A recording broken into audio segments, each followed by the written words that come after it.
नमस्कार, DD news पर आप सभी दर्शकों का स्वागत है। मैं हूं साइमा खान। नजर डाल लेते हैं सबसे पहले हेडलाइंस पर। अब से कुछ ही देर बाद शुरू होने जा रहा है संसद का शीतकालीन सत्र। 19 दिसंबर तक चलने वाले सत्र में 15 बैठकों के दौरान दोनों सदनों में पेश होंगे कई अहम विधेयक।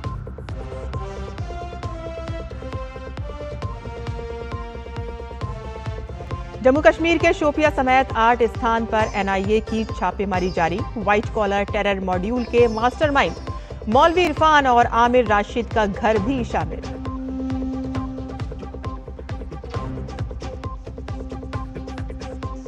सुप्रीम कोर्ट में आज कई अहम मुद्दों पर होगी सुनवाई।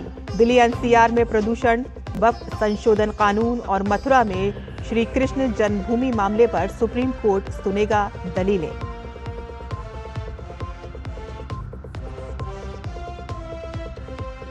टेस्ला के सीईओ एलॉन मस्क ने H-1B वीजा कार्यक्रम का किया बचाव। कहा कि अमेरिकी अर्थव्यवस्था को भारतीय प्रवासियों से हुआ काफी फायदा।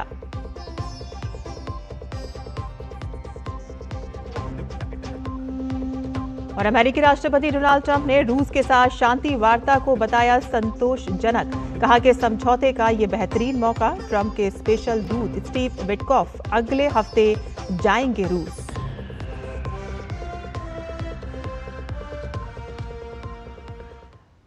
और अब समाचार विस्तार से। आज से संसद के शीतकालीन सत्र की शुरुआत हो रही है। 19 दिसंबर तक चलने वाले इस सत्र के दौरान कुल 15 बैठकें होंगी और इस दौरान दोनों सदनों में सरकार की ओर से करीब 10 अहम विधेयक पेश किए जा सकते हैं। और इन विधेयकों में परमाणु ऊर्जा, उच्च शिक्षा, कॉरपोरेट नियम और रक्षा बाजार से जुड़े सुधार शामिल हो सकते हैं। सत्र के पहले ही दिन लोकसभा और राज्यसभा दोनों सदनों के कामकाज को देखते तो लोकसभा में 3 बड़े विधेयक पेश होंगे, तो वहीं राज्यसभा में जम्मू कश्मीर से नवनिर्वाचित 3 सदस्यों का शपथ ग्रहण होगा। संसद के शीतकालीन सत्र के पहले दिन लोकसभा की कार्यवाही दिवंगत पूर्व सदस्यों को श्रद्धांजलि के साथ शुरू होगी और इसके बाद सरकार महत्वपूर्ण विधायी एजेंडा आगे बढ़ाएगी। मणिपुर जीएसटी द्वितीय संशोधन विधेयक 2025 विचार और पारित करने के लिए सूचीबद्ध किया गया है। ये बिल मणिपुर जीएसटी एक्ट 2017 में बदलाव से जुड़ा हुआ है। लोकसभा में 2 नए बिल भी पेश होंगे। पहला विधेयक है केंद्रीय उत्पाद शुल्क संशोधन विधेयक 2025, तो वहीं विधेयक दूसरा है और स्वास्थ्य सुरक्षा से राष्ट्रीय सुरक्षा उपकर विधेयक 2025।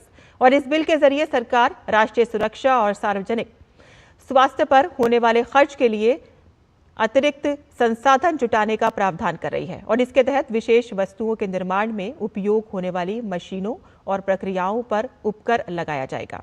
सदन में वित्त वर्ष 2025-26 के पहले अनुपूरक अनुदान मांगों का विवरण भी पेश किया जाएगा। विपक्ष के रुख को देखें तो तमाम मुद्दों पर गतिरोध के आसार नजर आ रहे हैं, जिनमें SIR, नेशनल हेराल्ड केस और नेशनल सॉन्ग वंदे मातरम जैसे मुद्दे सबसे अहम दिख रहे हैं। और आइए एक नजर डाल लेते हैं उन विधेयकों पर जो संसद के शीतकालीन सत्र के दौरान पेश हो सकते हैं। परमाणु ऊर्जा विधेयक जो लोकसभा में पेश हो सकता है। कॉरपोरेट कानून संशोधन विधेयक 2025, संसद का शीतकालीन सत्र में ये कुछ अहम बिल हैं जो पेश हो सकते हैं। प्रतिभूति बाजार संहिता विधेयक 2025 और भारतीय उच्च शिक्षा आयोग विधेयक ये भी पेश हो सकता है। और बीमा कानून संशोधन विधेयक ये कुछ अहम बिल हैं जो पेश हो सकते हैं। भारतीय उच्च शिक्षा आयोग विधेयक,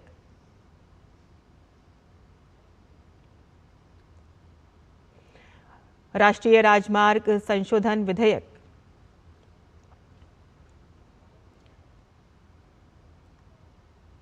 और निरसन एवं संशोधन विधेयक, मध्यस्थता और सुलह संशोधन विधेयक। अहम बिलों पर ये कुछ अहम बिल हैं जिन पर नजर रहेगी। मणिपुर वस्तु एवं सेवा कर संशोधन बिल 2025, ये कुछ अहम बिल हैं जिन पर आज नजर रह सकती है। और आगे बढ़ते हैं, जहां राष्ट्रीय जांच एजेंसी यानी कि NIA ने दिल्ली कार ब्लास्ट मामले से जुड़े सुराखों पर दक्षिण कश्मीर के 8 जगहों पर एक साथ छापेमारी की और जांच के तहत एनआईए टीम ने शोपियां में मौलवी इरफान के घर छापा मारा है और जिसे व्हाइट कॉलर टेरर मॉड्यूल का मास्टरमाइंड माना जा रहा है। एक और छापा जासिर बिलाल के घर कुलगाम के काजी गुंड में मारा गया है और इसके अलावा पुलवामा जिले के कोइल, चंदगाम, मलंगपोरा और संबूरा गांव में भी एनआईए की टीमें तलाशी अभियान चला रही हैं। संबूरा के आमिर राशिद के घर पर भी एनआईए की छापेमारी चल रही है, जिसे दिल्ली से गिरफ्तार किया गया था। अधिकारियों के अनुसार इन छापों का मकसद ऐसे नेटवर्क को तोड़ना है कि जो गुप्त तरीकों और फंडिंग के जरिए आतंकी गतिविधियों को समर्थन देते हैं। तलाशी के दौरान डिजिटल उपकरण, दस्तावेज और अन्य सामान बरामद किए गए हैं, जबकि कुछ लोगों से मौके पर पूछताछ भी हुई है। एनआईए इस मामले की जांच कर रही है और जारी रखे हुए है और ताकि ब्लास्ट और व्यापक टेरर फंडिंग नेटवर्क से जुड़े और लिंक सामने आ सकें। पश्चिम बंगाल में चल रहे मतदाता सूची के विशेष गहन पुनरीक्षण के बीच राज्य के special role observer Subrata Gupta ने आज बातचीत के दरवाजे खोल दिए हैं। सीईओ कार्यालय की ओर से जारी बयान में साफ कहा गया है कि किसी भी राजनीतिक दल, संगठन या व्यक्ति को अगर एसआईआर को लेकर कोई शिकायत या आपत्ति है तो वह सीधे ऑब्जर्वर से मिल सकता है। आज सुबह 11:30 बजे से दोपहर 1:30 बजे तक सीईओ कार्यालय की तीसरी मंजिल के कॉन्फ्रेंस रूम में मुलाकात का समय तय किया गया है। सत्तारूढ़ पार्टी जहां एसआईआर के मुद्दे पर लगातार हमलावर है, तो वहीं ऑब्जर्वर की ये पहल राजनीतिक तौर पर बेहद अहम मानी जा रही है। चुनावी जिम्मेदारी मिलने के बाद से ही सुब्रत गुप्ता कल फाल्टा का दौरा कर लौटे हैं और उसी के तुरंत बाद ये घोषणा की गई है। उधर भाजपा विधायक दल का एक प्रतिनिधिमंडल आज विपक्ष के नेता शुभेंदु अधिकारी की अगुवाई में आज दोपहर 12:30 बजे सीईओ कार्यालय पहुंचकर अपनी बात रखेगा।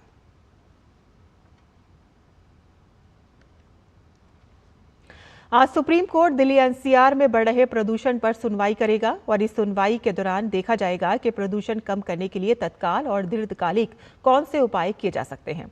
27 नवंबर को ही सुप्रीम कोर्ट ने इस मामले पर सुनवाई के दौरान वायु गुणवत्ता पर चिंता जाहिर की थी। कोर्ट ने कहा था कि दिल्ली एनसीआर में हवा की गुणवत्ता की समस्या गंभीर है और इसे तुरंत हल करने की दिशा में ठोस कदम उठाने की जरूरत है।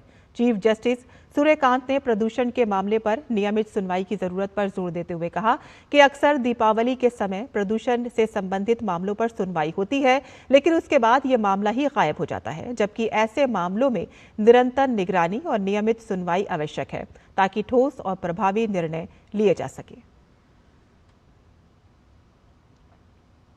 और इसके साथ ही वक्फ संशोधन कानून के खिलाफ दायर याचिकाओं पर भी आज सुप्रीम कोर्ट में सुनवाई होगी। All India Muslim personal law board AIMIM के नेता असदुद्दीन ओवैसी और कई अन्य लोगों ने सभी वक्फ संपत्तियों के अनिवार्य पंजीकरण की समय सीमा बढ़ाने की मांग करते हुए शीर्ष अदालत का रुख किया है और इससे पहले सुप्रीम कोर्ट ने मामले की प्रारंभिक सुनवाई के दौरान अपने अंतरिम आदेश में कानून के कुछ प्रावधानों के लागू होने पर पूर्ण रूप से रोक लगा दी थी। हालांकि शीर्ष अदालत ने पूरे कानून पर रोक लगाने से इनकार कर दिया और इसके पक्ष में संवैधानिकता की पूर्व धारणा को रेखांकित किया है। और इसके साथ ही मथुरा की श्री कृष्ण जन्मभूमि और शाही ईदगाह मस्जिद मामले पर सुप्रीम कोर्ट आज सुनवाई करेगा। लंबे समय से चले आ रहे इस मामले में अभी तक वाद बिंदु तय नहीं हो सके हैं। कोर्ट फिलहाल हिंदू पक्ष की ओर से दायर याचिकाओं पर लगातार सुनवाई कर रहा है।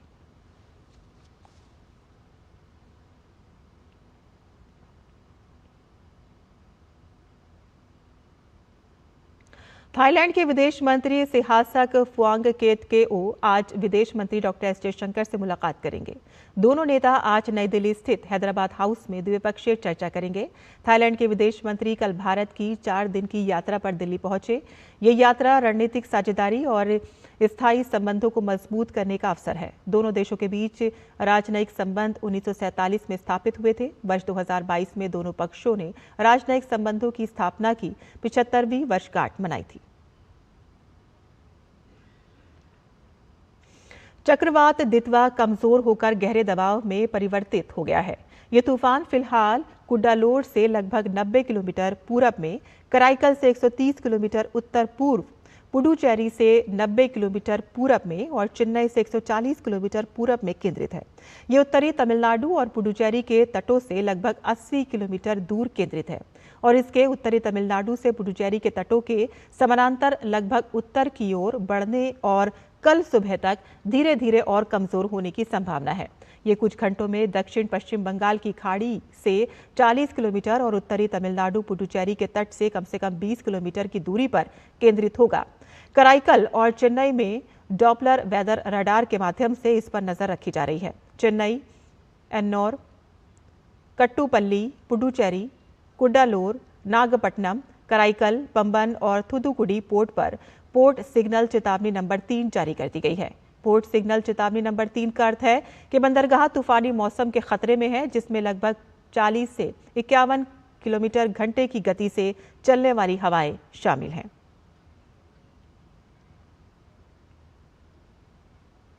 श्रीलंका अपनी सबसे घातक प्राकृतिक आपदाओं में से एक दितवा से जूझ रहा है। श्रीलंका के आपदा प्रबंधन केंद्र के अनुसार चक्रवात दितवा के बाद मरने वालों की संख्या बढ़कर 334 हो गई है और 370 लोग अभी भी लापता है। व्यापक बाढ़ और भूस्खलन के कारण कई जिले अभी भी कटे हुए हैं। भारत ने ऑपरेशन सागर बंधु के तहत बचाव अभियान तेज कर दिया है और सबसे अधिक प्रभावित क्षेत्रों में हेलीकॉप्टर और एनडीआरएफ की टीमें तैनात की गई हैं। फंसे हुए यात्रियों को भी कल हवाई मार्ग से भारत वापस लाया गया। और इस बीच राष्ट्रपति अनुरा कुमारा दिसानायके ने राष्ट्र को संबोधित किया और आश्वासन दिया है कि राहत और पुनर्वास कार्यों में तेजी लाने के लिए आपातकाल की स्थिति का उपयोग किया जाएगा। श्रीलंकाई और भारतीय सेना ने बड़े पैमाने पर बचाव कार्य जारी रखा है और इसी के तहत माविल-उर टैंक के पास लोगों को हवाई मार्ग से निकाला गया और कोटमाले में भी बचाव कार्य किए गए।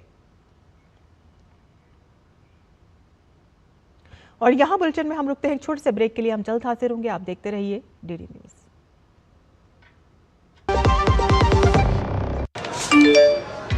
कम समय में ज्यादा मुनाफा, बस एक क्लिक में। कमाल है। अनजान लिंक्स पर क्लिक मत कीजिए। आरबीआई कहता है जानकार बनिए, सतर्क रहिए। जब धरती चीर कर निकलता है लोहे का पत्थर और मिलता है मोंगिया के जोश से, फिर तपता है, पिघलता है और बनता है फौलाद। अब होता है सरिया सारी खूबियों के साथ। मोंगिया स्टील, मजबूत देश का मजबूत सरिया। कौन है जो जोड़े देश को? विकसित भारत का विकसित भारत।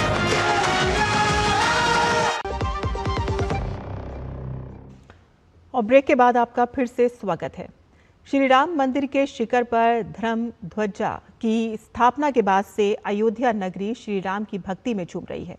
आइए एक बार फिर से अनुभव करें उस ऐतिहासिक पल का।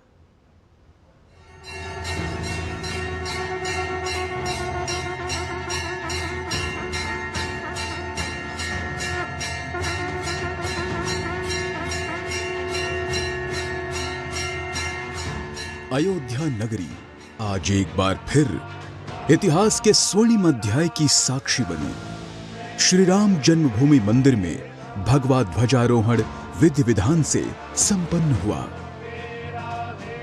शंखनाद, मंत्रोच्चार और जय श्री राम के साथ भक्ति और उत्साह से गूंजती पूरी अयोध्या। यह केवल एक धार्मिक समारोह नहीं, बल्कि भारत की आत्मा, विश्वास और आस्था का गौरवपूर्ण उत्सव है। प्रधानमंत्री नरेंद्र मोदी के नेतृत्व में अयोध्या में देश के सांस्कृतिक इतिहास का एक अद्वितीय अध्याय भी जुड़ा है। सप्त मंदिर परिसर, जो भारत की आध्यात्मिक परंपरा और सामाजिक समरसता का भव्य प्रतीक है। देश में पहली बार ऐसा हुआ है कि सप्त मंदिर में उन महान विभूतियों को स्थान दिया गया है जो केवल भगवान राम की कथा से सिर्फ जुड़े नहीं, बल्कि सामाजिक समरसता, समानता और एकता के जीवंत संदेश वाहक रहे। यही समावेशी सोच ही राम राज्य की असली आत्मा है और यही समावेशी नीति आज प्रधानमंत्री मोदी के प्रयासों का भी मूल मंत्र है। हमारे राम भेद से नहीं, भाव से जुड़ते हैं। उनके लिए व्यक्ति का कुल नहीं, उसकी भक्ति महत्वपूर्ण है। उन्हें वंश नहीं, मूल्य प्रिय है। उन्हें शक्ति नहीं, सहयोग महान लगता है। आज हम भी उसी भावना से आगे बढ़ रहे हैं। महर्षि वाल्मीकि ने समाज के वंचित वर्ग से उठकर विश्व का सबसे महान ग्रंथ रामायण रचा। उन्होंने सिद्ध किया कि ज्ञान जन्म से नहीं, साधना से मिलता है। महर्षि वशिष्ठ धर्म, नीति और संतुलन के मार्गदर्शक, जिन्होंने श्री राम को आदर्श शासन और न्याय का मूल मंत्र दिया। महर्षि विश्वामित्र ऐशो आराम त्याग कर राजा से महर्षि बने। उन्होंने प्रेरणा दी कि तप और संकल्प से असंभव भी संभव होता है। भगवान श्री राम का मार्गदर्शन करने वाले महर्षि अगस्त्य उत्तर और दक्षिण की सांस्कृतिक धारा को जोड़ने वाले समरसता और संतुलन के सेतु। निषाद राज सामाजिक बंधनों से ऊपर उठकर मित्रता और समानता का परम उदाहरण, हृदय की पवित्रता को सर्वोच्च प्रमाणित किया। माता शबरी प्रेम और भक्ति का अमूल्य संदेश, जिनके जूठे बेर श्री राम ने मां के स्नेह की तरह स्वीकार किए। देवी अहिल्या श्री राम के स्पर्श से उद्धार, यह प्रमाण कि जीवन में दूसरा अवसर सदैव संभव है। यहाँ सप्त मंदिर बने हैं। यहाँ माता शबरी का मंदिर बना है, जो जनजातीय समाज के प्रेम भाव और आतिथ्य परंपरा की प्रतिमूर्ति है। यहाँ निषादराज का मंदिर बना है। ये उस मित्रता का साक्षी है जो साधन नहीं, साध्य को, उसकी भावना को पूजती है। यहाँ एक ही स्थान पर माता अहिल्या है, महर्षि वाल्मीकि है, महर्षि वशिष्ठ है, महर्षि विश्वामित्र है, महर्षि अगस्त्य है और संत तुलसीदास है। राम लला के साथ साथ इन सभी ऋषियों के दर्शन भी यहीं पर होते हैं। ये मंदिर हमारी आस्था के साथ साथ मित्रता, कर्तव्य और सामाजिक सद्भाव के मूल्यों को भी शक्ति देते हैं। श्री राम मंदिर का निर्माण केवल अपनी सांस्कृतिक पहचान पुनर्स्थापित करने का यज्ञ नहीं है, बल्कि सबके योगदान और सबके सम्मान का इतिहास है। राम मंदिर की यात्रा भी त्याग, तपस्या और संघर्षों के साथ ही सबके साथ, सबके प्रयास और सबके संकल्प से पूरी हुई। यह मंदिर भारत के उस चरित्र का प्रतीक है जहां समरसता, समानता और एकता ही राम राज्य की आत्मा है। राम मंदिर भूतकाल का गौरव, वर्तमान की प्रेरणा और भविष्य की दिशा बनकर खड़ा है। यह मंदिर कहता है, जब समाज साथ चलता है तो राष्ट्र महान बनता है। प्रधानमंत्री नरेंद्र मोदी के नेतृत्व में नए भारत का निर्माण केवल विकास का अभियान नहीं, बल्कि समरसता, समानता और सबके सम्मान का संकल्प है।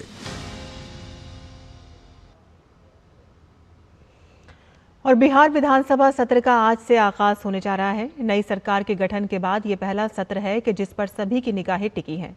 बिहार विधानसभा का ये सत्र 5 दिसंबर तक चलेगा। पहले दिन प्रोटेम स्पीकर नरेंद्र नारायण यादव नवनिर्वाचित 243 विधायकों को शपथ दिलाएंगे और साथ ही नए विधानसभा अध्यक्ष के लिए नामांकन भी किया जाएगा। और इसके बाद 2 दिसंबर को विधानसभा अध्यक्ष का निर्वाचन होगा। विधानसभा सत्र के साथ साथ 3 से 5 दिसंबर तक बिहार विधान परिषद का सत्र भी होगा। 3 दिसंबर को राज्यपाल विधानमंडल के दोनों सदनों के सदस्यों को संबोधित करेंगे और इसी दिन राज्यपाल की ओर से प्रख्यापित अध्यादेशों की प्रतियां सदन पटल पर रखी जाएंगी और साथ ही द्वितीय अनुपूरक बजट भी सदन में पेश होगा। 4 दिसंबर को दोनों सदनों में राज्यपाल के अभिभाषण के धन्यवाद प्रस्ताव पर वाद विवाद और सरकार का जवाब होगा। सत्र के अंतिम दिन 5 दिसंबर को दोनों सदनों में द्वितीय अनुपूरक बजट पर चर्चा के बाद वोटिंग होगी और इसी दिन विनियोग विधेयक भी पेश होंगे। मध्य प्रदेश विधानसभा का 5वां दिवसीय शीतकालीन सत्र आज से शुरू हो रहा है। विधानसभा अध्यक्ष नरेंद्र सिंह तोमर ने तैयारियों की समीक्षा की और अधिकारियों को कार्यवाही सुचारू रूप से चलाने के निर्देश दिए। और 1 से 5 दिसंबर तक चलने वाले इस सत्र में 4 बैठकें होंगी और इसमें सरकार वित्तीय वर्ष 2025-26 के लिए द्वितीय अनुपूरक बजट प्रस्तुत करेगी। तो वहीं नगर पालिका और नगर परिषद के अध्यक्ष का चुनाव सीधे मतदाताओं से कराने, दुकान एवं कारखाना, मुख्यमंत्री, विधानसभा अध्यक्ष, उपाध्यक्ष, नेता प्रतिपक्ष और विधायकों के वेतन भत्ते संशोधन विधेयक भी प्रस्तुत किए जाएंगे। निर्वाचन आयोग की ओर से चलाए जा रहे विशेष गहन पुनरीक्षण कार्यक्रम में बाड़मेर जिले ने बेहतरीन काम करते हुए राजस्थान में पहला स्थान हासिल किया है। जिला निर्वाचन अधिकारी टीना डाबी के निर्देशन में जिले के 4 ERO ने अपने विधानसभा क्षेत्र में डिजिटलाइजेशन के काम को पूरा कर राज्य में मिसाल पेश की है। बाड़मेर जिले में रेगिस्तानी तपिश और कठिन भौगोलिक चुनौतियों के बीच ये कार्य किसी चुनौती से कम नहीं था। जिले के दूरदराज के इलाकों में अधिक आबादी होने के बावजूद भी BLO और उनकी टीम ने बेहतरीन काम किया और इस उपलब्धि के लिए राज्य के मुख्य निर्वाचन अधिकारी नवीन महाजन ने जिला निर्वाचन अधिकारी टीना डाबी के साथ ही बाड़मेर, शिव गुड़ा मलानी और चौहटन ERO को बधाई दी।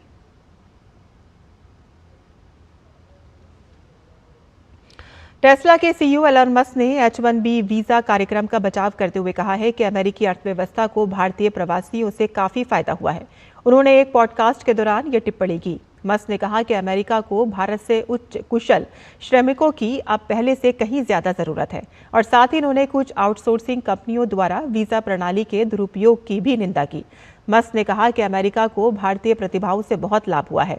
एलन मस्क ने कहा है कि उनकी कंपनियों को विशिष्ट पदों को भरने के लिए लगातार संघर्ष करना पड़ता है क्योंकि प्रतिभाशाली लोगों की हमेशा कमी रहती है।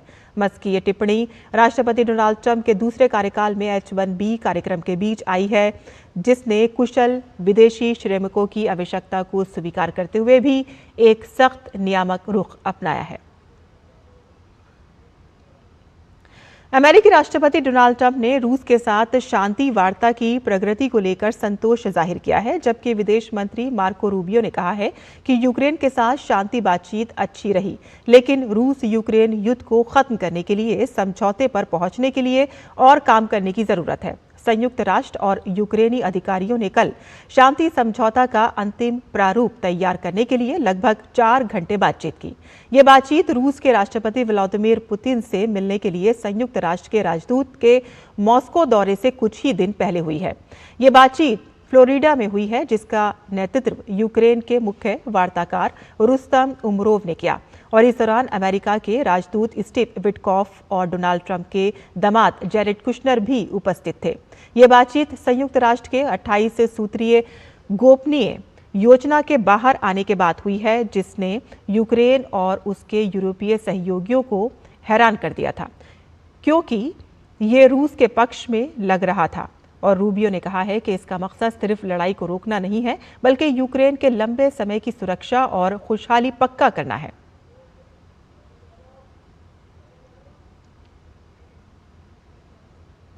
और इसी के साथ ही हमारा ये समाचार यहीं खत्म होता है, लेकिन डीडी न्यूज पर लगातार खबरों का सिलसिला चलता रहेगा। आप देखते रहिए डीडी न्यूज। नमस्कार।